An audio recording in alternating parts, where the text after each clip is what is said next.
হয়, যোৱা আমাৰ ৰবিবাৰে 28 তাৰিখত এটা দুৰ্ঘটনা হৈছিলে।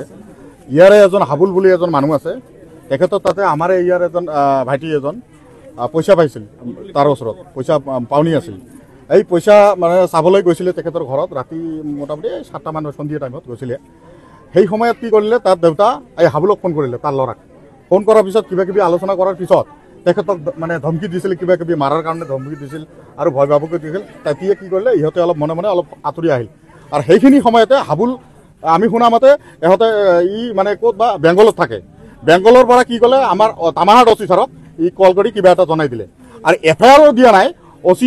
তামাহাট অচি ছাৰে লগালগ আহিল, ষ্টাফ পঠাই দিল। ষ্টাফে আহি ৰাতি মানে 3জনকে, ইয়াৰে 3জনৰ ল'ৰাক একেলগে লৈ গ'ল।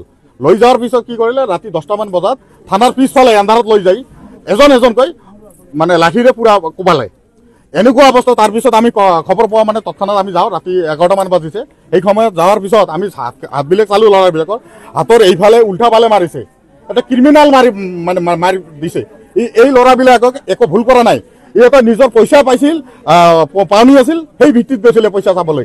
ইহঁতক এনেকুৱা মাৰিছে, ইফালে মাৰিছে, ইফালে মাৰিছে, মানে ক্ৰিমিনেল মাৰি দিছে। এইটো আমি মানে মই যেতিয়া দেখিছিলোঁ থানাত যাই, অচি ছাৰক আমি মানে লগে লগে কৈছোঁ যে ছাৰ আপুনি এইটো কাম কিন্তু মহা ভুল কৰিছে। কাৰণ এই মানুহজন আপোনাক কিবা এটা জনালে, কিন্তু এফআইআৰো দিয়া নাই। আৰু যদি এফআইআৰো দিলে হয়, তেতিয়ালৈকে কিন্তু আপুনি এনেকুৱা এটা ডাইৰেক্ট সিদ্ধান্ত ল'ব লগা নাই। এজন ল'ৰাক পিছফালে লৈ যাই পিটি কিনি একদম হাত ভৰি একদম কলা কৰি দিলে। এইটো আমি বহুত মানে দুখ পাইছোঁ ঘটনাখিনি। আৰু ল'ৰা এজন আছিল কি আঙুৰ বুলি কয়, আৰু এজন ভাইটি, আৰু বেলেগ আৰু দুজন আছে। এজন আমাৰ ঢুকালে, সেইজনৰ নাম আছিল আমাৰ মনোহৰি ৰায়। এতিয়া আমি ইয়াতে আহিলোঁ, চালোঁ যে আমাৰ মনোহৰি যিজন একদম ঢুকালে, মানে আজি যোৱা ৰাতিৰ পৰা মানে আমি এফআইআৰ দিলোঁ। ৰাতিৰ পৰা মানে ইহঁতৰ মূৰৰ বিষ উঠিল, তাৰপিছত পেটৰ বিষ উঠিল। এই মাৰি খাই তাক যে পিটিলে, মানে ইমান পিটালে, এতিয়াহে আমি গম পালোঁ।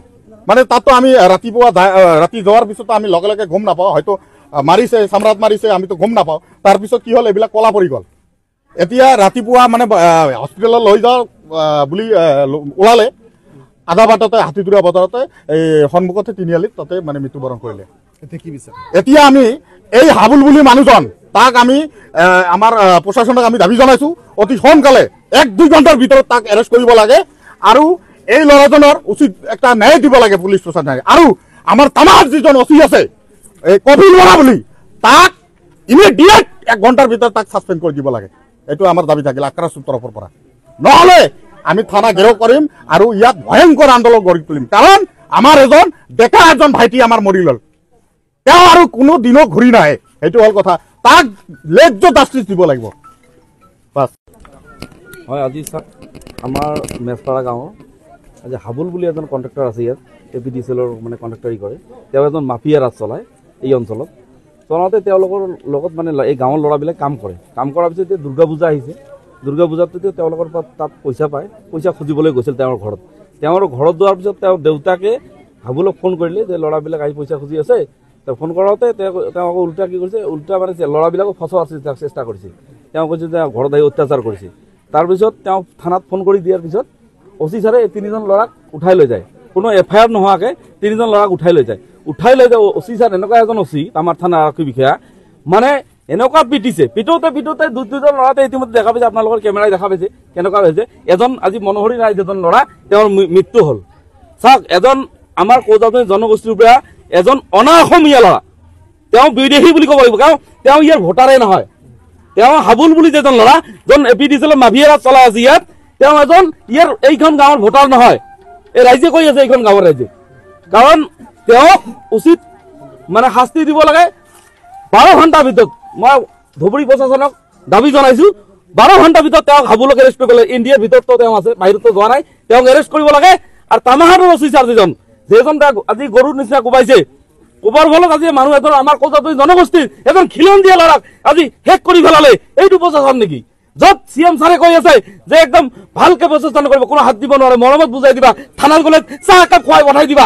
এইটো সময়ত দেখা গৈছে আমাৰ খিলঞ্জীয়া জনগোষ্ঠীৰ এজন ল'ৰাক এজন বিদেশী মানুহে এটা ফোন কলত তেওঁ হত্যা কৰি দিলে। আজি দুৰ্গা পূজাৰ সময়ত আমাৰ গাঁৱৰ মানুহ আজি পূজা চাব, পূজাত যাব, এতিয়া গাঁৱৰ মানুহ পূজা বাদ আজি এই তেওঁৰ মৃত্যুৰ ঘৰত আহি বহি আছে। কাৰণ আমি আক্ৰাসুৰ পৰা দাবী জনাইছো 12 ঘণ্টাৰ ভিতৰত হাবুলক এৰেষ্ট হ'ব লাগে, তামাহাটৰ অচিজনক নিলম্বন কৰিব লাগে, চাকৰিৰ পৰা বহিষ্কাৰ কৰিব লাগে। তেওঁ হত্যাকাৰী এজন, তেওঁ প্ৰশাসন নহয়, তেওঁ হত্যাকাৰী। আৰু যদি আমাৰ অসমৰ মাননীয় মুখ্যমন্ত্ৰী হত্যা কৰিব পাৰে, তেওঁ তামাহাটত পঠাইছে, তেতিয়াহ'লে নাজানো আমি। ধুবুৰী আৰক্ষী এতিয়া গুণ্ডাৰাজ চলাইছে, ইয়াত গুণ্ডাৰাজ, ইয়াত কোনো ধৰণৰ আমাৰ খিলঞ্জীয়া জনগোষ্ঠীৰ অস্তিত্ব নোহোৱা হৈছে। কাৰণ প্ৰশাসনৰ ফালেও নাই। আমি আজি কাৰ ভৰসা কৰিম? আমিতো ইয়াত আমাৰ অস্তিত্ব নাই, তাৰপিছত যিখিনি মানুহৰ ওপৰত ভৰসা কৰিম সেই প্ৰশাসনে আমাক হত্যা কৰে, তাক আমি ক'ত দাম?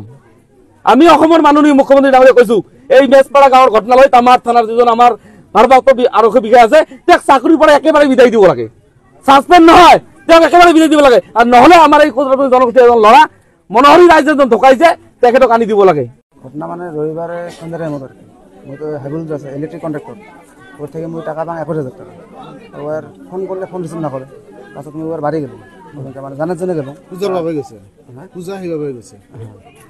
তারপরে যা কলম আর কি, তারপাছত ওর বাবা কি করেন মানে ওর হাবুলক ফোন করলেন, ফোন করে কিবা কিবি করল নাকি, তারপর হাবুলে থানাত ফোন করে দিল, থানার থেকে স্টাফ আসে আমাকে নিয়ে গেল। তারপর ওসি স্যারে আমাকে পুরো মারধর কেইজন আছে? 3জন আছিল।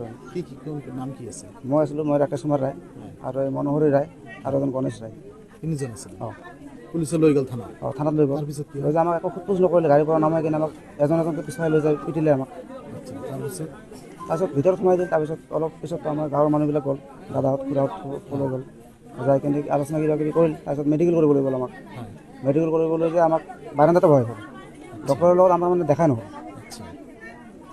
ভিতৰত সেই পুলিচৰ মানুহে যাই কিনে ভিতৰত কি মেডিকেল কৰিলে এইটো সিহঁতে জানে।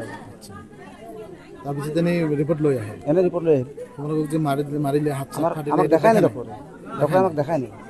কোন হস্পিটেলত আছে? এই তামাহাট হস্পিটেল মানে এই চেম্বাৰত গৈছিলোঁ। তাৰপিছত কি হ'ল? তাৰপৰা থানাত আনি পিছত আমাক ভিতৰত ভৰাই থ'লে। ভিতৰত তাৰপিছত তাত আহিছিলোঁ। তাৰপিছত এই সিহঁতে যাই কিনে কিবা কিবি আলোচনা কৰিলে গাঁৱৰ মানুহখিনি যাই, তাৰপিছত আমাক ৰাতি এৰি দিলে আৰু। তাৰপিছত আজি কি হ'ল?